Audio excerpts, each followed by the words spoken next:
মা আমাদেরকে আশীর্বাদ করো। এই মেয়েটাকে আমরা ভালোবেসে বিয়ে করেছি, তোমার বৌমা। চুপ কর। চিনি না জানি না, বৌমা হয়ে গেল না। আগে দেখবো কাজ কেমন জানে, রান্না কেমন করে, তারপরে ঠিক করব বৌমা হবে না হবে না। ঠিক আছে মা, বলুন কি করতে হবে। বড় বৌমা ওকে রান্নাঘরটা দেখিয়ে দাও, আজকে রান্না ও করবে। আসুন। এই কি বলছো তুমি এইসব? তুমি তো কোনোদিন রান্নাই করোনি। চিন্তা করো না, যার কেউ নেই তার ইউটিউব আছে। হ্যাঁ সে তো আছে। ইউটিউব? আজকে কপালে কষ্ট আছে।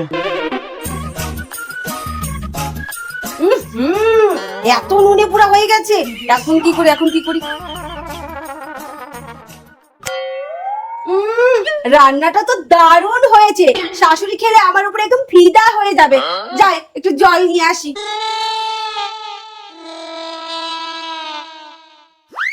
আমার থেকে ভালো রান্না করলে তো আমার দাম কমে যাবে।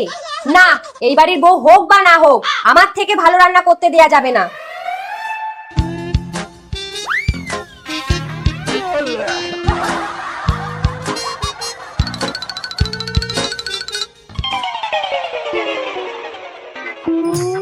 কি গো, খেতে দাও।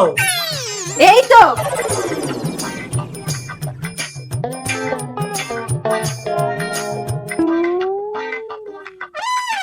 বাহ, আলু পটলের তরকারি।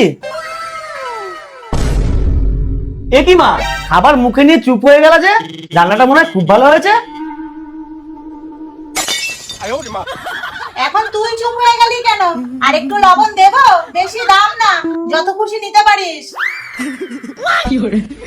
মা, ভালোবাসা বেশি হলে লবণও একটু বেশি হয়। ও, তার জন্য তরকারিতে ভালোবাসার বস্তা ঢেলে দিয়েছে, তাই না?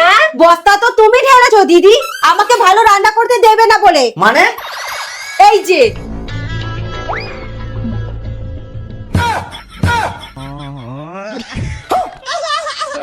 বাবু, তুই ছোট মামাকে নিয়ে ঘরে যা, আমি ওকে দেখছি।